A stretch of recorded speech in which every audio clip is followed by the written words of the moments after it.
नमस्कार. आज आपण बनवतोय उपवासासाठी मस्त खमंग काकडी. त्यासाठी एका काकडीची साल व मागची पुढची टोकं काढून घेऊया.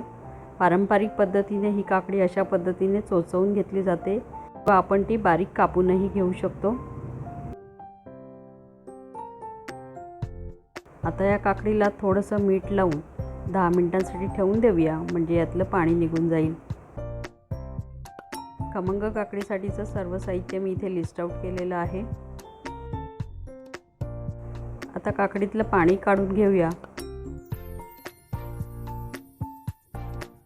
आता यामध्ये आपण दाण्याचा कूट, ओलं खोबरं, दही, साखर व आधी आपण मीठ घातलेलं होतं थोडंसं, ते लक्षात ठेवून चवीपुरतं मीठ घालून घेऊया.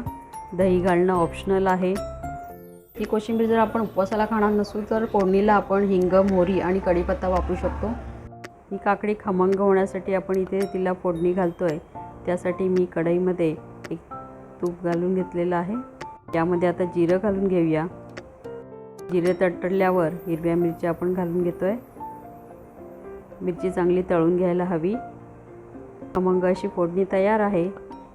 ही फोडणी आता आपण काकडीवर घालून मिक्स करून घेऊया. उपवासाची खमंग काकडी तयार आहे. नक्की बनवून पहा आणि व्हिडिओ आवडला तर लाईक शेअर नक्की करा. चॅनेलला सबस्क्राईबही करा. चला भेटूया लवकरच. तोपर्यंत बाय.